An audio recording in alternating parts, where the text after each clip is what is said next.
m'a écouté. Écoutez ça qui passait. C'était en février 1974. C'était en février. Téléspectateurs de Via TV, je vous dis bonsoir et merci d'être au rendez-vous pour votre émission Antchepeya. Pas n'importe quel rendez-vous, puisque nous sommes partis dans le Grand Nord pour les lieux de mémoire. Votre rendez-vous hebdomadaire avec Madame Marie-Michel Darcia qui est juste à mes côtés. Comment allez-vous, Madame Darcia? Très bien, Régine. Ça va? Oui, ça va. On est bien là, hein? On est bien avec le bruit des vagues. Complètement. Et c'est vraiment le nord de la Martinique, le Grand Nord, magnifique. Aujourd'hui, dans Antchepeya, nous partons à la découverte, téléspectateurs, de Basse-Pointe, une commune donc du Grand Nord de la Martinique, riche d'une histoire, on va dire, tumultueuse, entre révolte sociale, figures illustres, mais aussi des lieux de mémoire. Madame Darcia, dans un premier temps, d'où vient le nom de Basse-Pointe?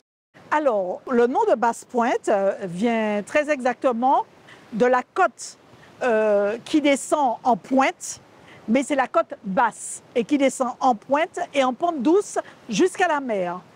Et la première fois que l'on voit marqué sur une carte, la plus ancienne, en 1645, le nom de Basse-Pointe, elle apparaît vraiment comme un petit point. Et ensuite, en 1685, elle devient un quartier de Sainte-Marie. Et en 1837, elle devient une commune. Quel rôle, tout simplement, les habitations donc, ont joué sur l'histoire coloniale de la commune? Alors, effectivement, dans le Nord Caraïbe, qui est la partie la plus ancienne de l'île, qui était d'abord habitée par des Caraïbes, c'est vrai qu'il y a eu beaucoup d'habitations. Notamment, il reste encore quelques habitations, entre guillemets, comme par exemple Gratis, Emma, Léritz, AKR, par exemple.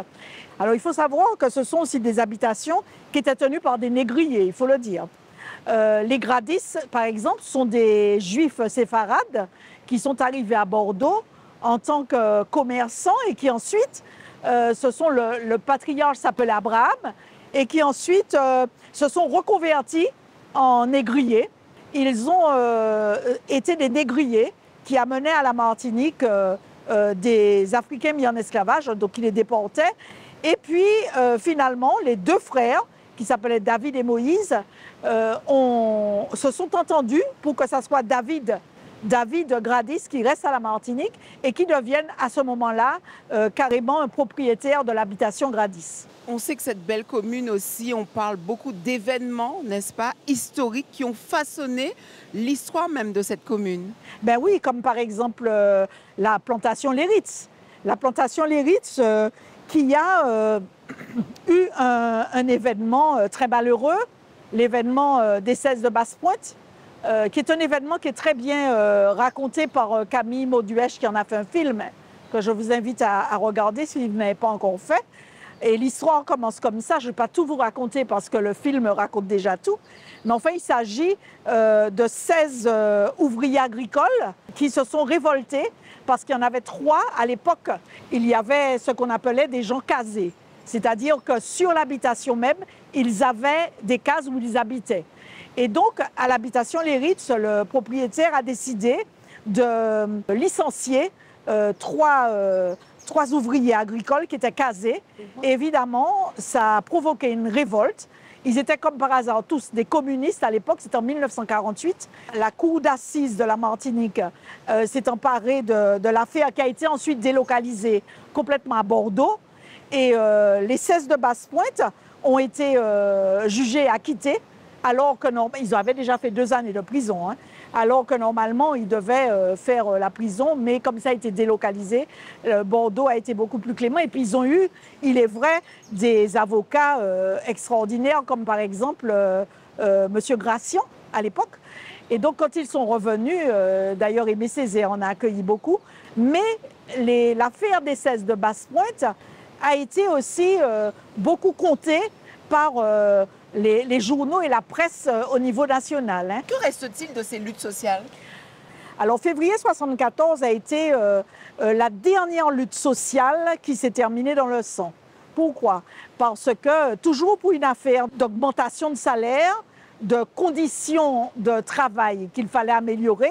Et déjà, il se plaignait aussi de l'agressivité des phytosanitaires, quoi, de l'agressivité de tout ce que l'on mettait dans la canne et dans la banane et dans l'ananas. Et là, c'était des ouvriers agricoles, plutôt de la banane et de l'ananas. Hein. Et ça se passait sur l'habitation vivait un peu entre le Lorrain et Basse-Pointe, d'accord? Et ce qu'on appelle Chalvette, très exactement. Et donc, il y a eu quand même 10 personnes qui ont été blessées.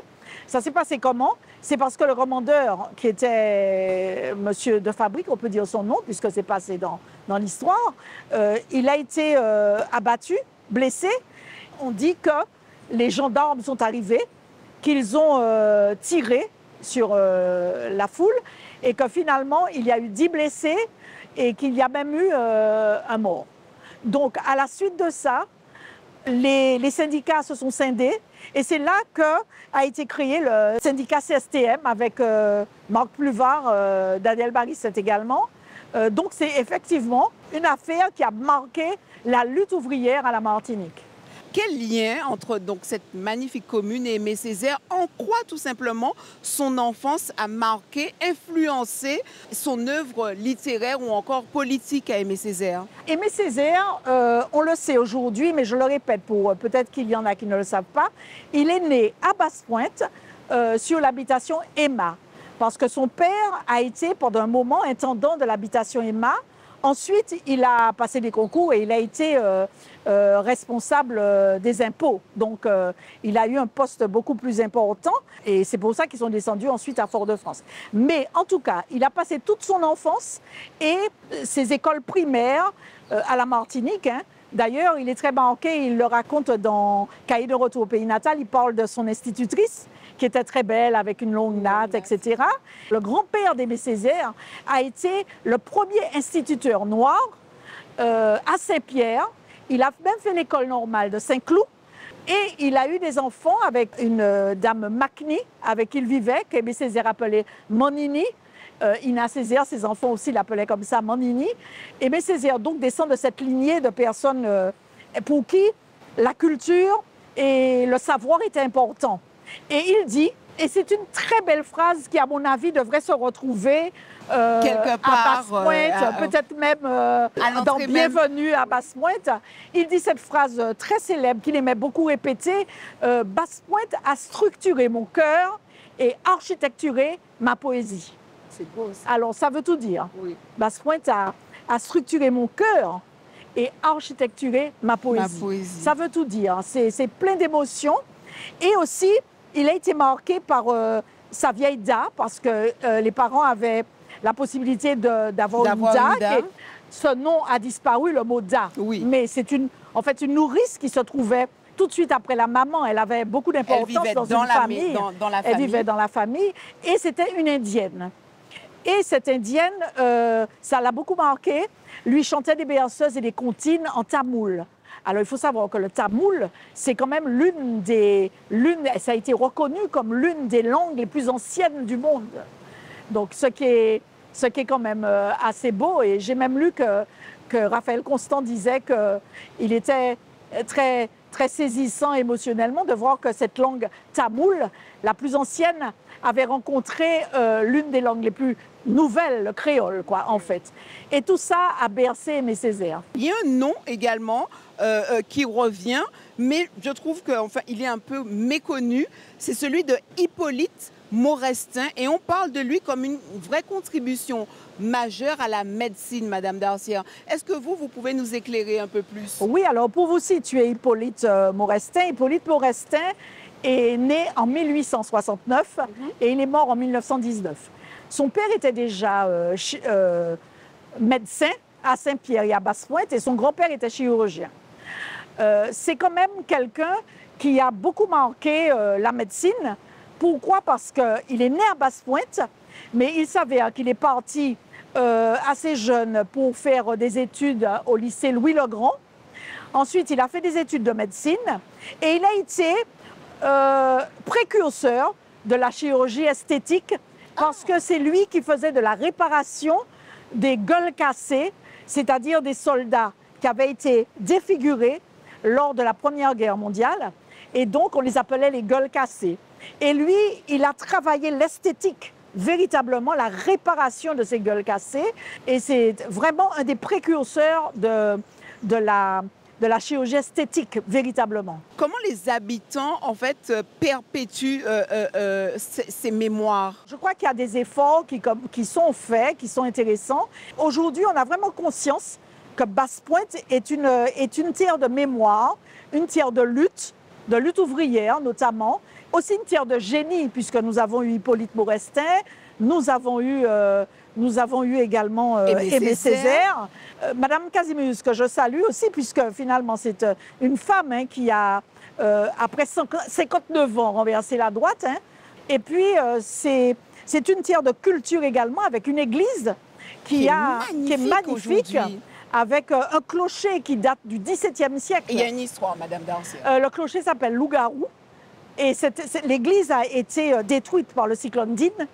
Et ensuite, c'est en 2023 que l'inauguration a été faite pour la nouvelle église. Avec, d'ailleurs, à l'intérieur, vous avez 5 prêtres qui ont été enterrés parce qu'elle est tout près du cimetière, oui, pratiquement collée au cimetière. 5 prêtres ont été enterrés dans cette église. Et puis, vous avez un tabernacle remarquable en marbre du XVIIe siècle. Enfin, c'est vraiment une église à visiter, qui est d'ailleurs très visitée et qui est magnifique.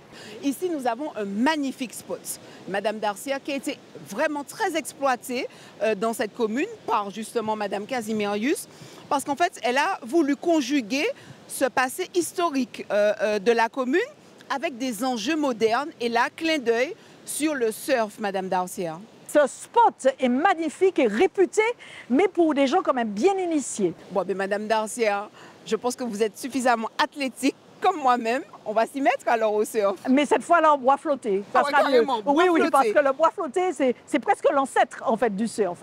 Et les enfants, quand ils étaient petits, il y a quelques années de ça, ils faisaient du bois flotté ici. C'est-à-dire que c'était des troncs d'arbres sur lesquels les gens se mettaient à cheval et puis ils passaient comme ça sur les vagues et c'était un sport qui était très apprécié des jeunes, des enfants, etc. Quand on traverse cette commune, il y a énormément de maisons abandonnées, je suppose sous indivision. On voit qu'il y a une perdition de ces maisons, des spots qu'on pourrait garder et chérir, n'est-ce pas? Qu'est-ce que vous en pensez? Il faudrait vraiment revenir peupler le Grand Nord de la Martinique, qui est riche d'histoire, riche de mémoire, qui parle, qui a une âme, quoi. Et c'est toujours la phrase d'Aimé Césaire qui me trotte dans la tête, quoi, en fait. C'est ça. Elle est tellement belle. Vous pouvez nous la partager à nouveau, Mme Darcia? Oui, Aimé Césaire vous dit que Basse-Pointe a structuré son cœur et architecturé sa poésie. C'est magnifique. Donc on invite toutes les âmes de poètes à venir repeupler cette terre du Grand Nord. Si vous deviez décrire tout simplement Basse-Pointe en un mot ou une phrase, que diriez-vous? Alors, je dirais que Basse-Pointe est une commune qui ne ressemble pas aux autres. Même le Belley n'est pas le Belley de Sainte-Marie ou des autres. Il est particulier, ce Belley. Il est particulier, le Belley. Par exemple, le Belley a 2 points très différents du Belley de Sainte-Marie, par exemple. D'abord, il est moins sauté. Premièrement. Et deuxièmement, c'est le salut final. Vous voulez nous montrer ce que ça donne? La prochaine fois. Alors, il y a aussi le salut final qui se fait en couple, un par un. Donc, rien n'est pareil à Basse-Pointe. Tout est différent. Et Basse-Pointe est une ville très attachante où vous pouvez trouver à la fois de la culture, de la mémoire, du patrimoine. Basse-Pointe a une âme. Eh bien voilà, on va vous faire redécouvrir les lieux de mémoire dans cette émission Entier Pays avec Madame Marie-Michel Darcia. On se retrouve la semaine prochaine. Avec plaisir. Avec plaisir. Et quant à nous, 18h20 sur votre chaîne Via TV. Et c'est ça qui a parlé.